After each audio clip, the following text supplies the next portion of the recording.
Good morning. It's good to be with you again today. I want to continue talking some about Project Kibbutz. Project Kibbutz was that group that would put young people, about 15 or so, on a kibbutz with a leader, but they would serve the kibbutz. Kibbutz was in Israel at that time were a group of people that were working. They would have farms or maybe factories, but they all lived in a community and were committed to the kibbutz and shared in the profits and benefits from it. It was more of a commune, I guess. But then the young people would help serve, and I remember Rick, I always do that. Rick saying one time, someone, he was working in the kitchen, and the guy said, how come you're over here? And Rick said, we're not supposed to say. He said, what do you mean you're not supposed to say? He said, we're not supposed to say while we're here. We're just here to help you. And of course the guy couldn't stand that, kept pressuring. Finally Rick told him, we're here to share the love of Christ with you. As Christians, we love Jews, and we want you to come to know the Messiah. So, but they weren't supposed to outright do that. And so I told you that after I met Art, became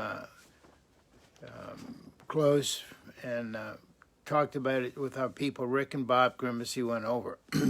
The next year, Art and some others of the PK, or Project Kibbutz leaders, had a training in Florida for those who were going to go over in 80. So in sometime, I guess the spring or early summer of 80, they had this training, and four young people from our church, Penny Cook, who's now Penny Bop, Jeff Wingo, Jan Massey, and Rick Griffiths, I believe were the ones that were involved from church in the valley, and they went down to for the training. And Becky had recently had Nathan in February of 1980, our last son, fourth child. And Rick, our oldest, was in Israel. So I took Ed, our second child, and Stacy with me, and I drove down to Florida to kind of participate with the training. I wasn't doing training, but I just typical hugging on people and encouraging those that were there. During that time, we met Cindy Perry and another girl named Ruth Knight. Both of them became very important people in our congregation. Ruth was a songwriter and a singer. She would come occasionally to church in the valley and minister. And Cindy Perry ended up being, after Project Kibbutz, went to Nepal, and she's still one of the missionaries that our church supports.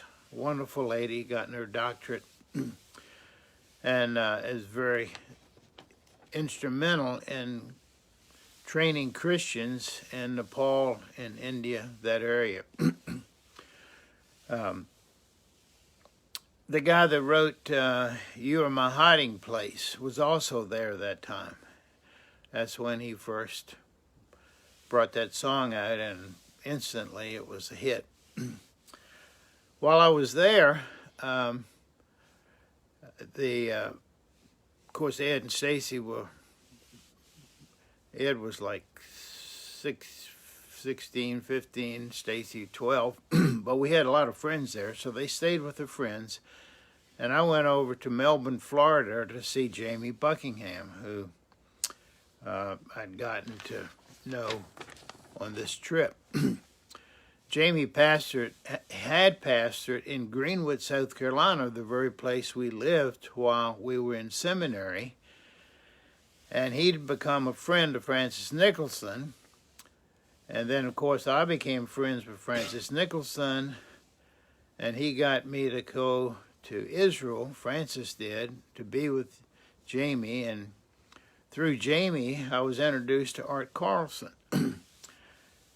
And then Cindy Perry, and you can just see how God has orchestrated one thing that would lead to another, all of them benefiting our church ministry, what God had planned for our people.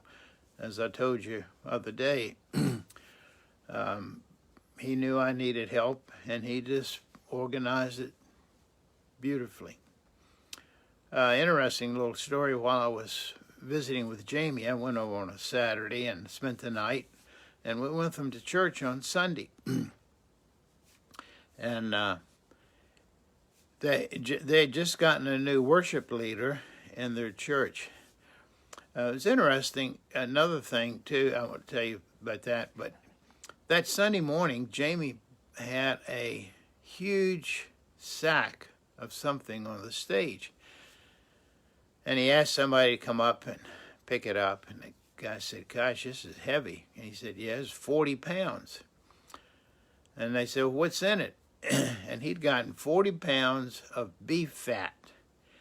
And he said, "This is what a lot of us are carrying around," and suggested we try losing some of it. That stuck with me. I haven't been done well doing it, but I don't forget it.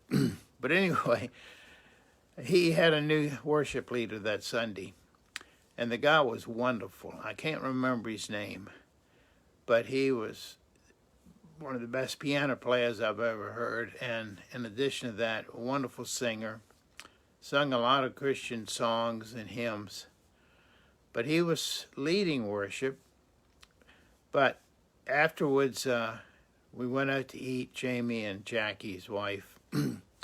And Jamie said, "What do you think of this new worship leader?" And I said, "Well, he's really gifted, but the people weren't singing while he was leading."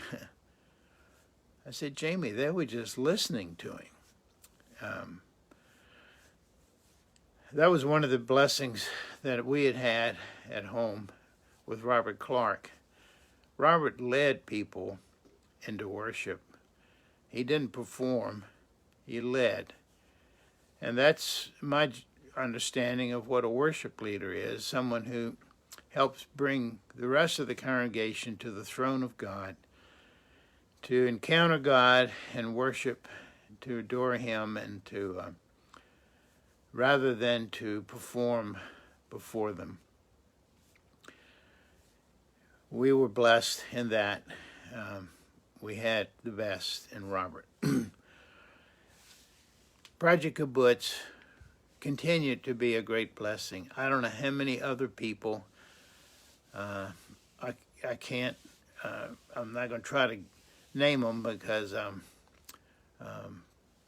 would like to have all of them. I wish I'd have written them down or something, but probably another 10 or so from our church went during those following years.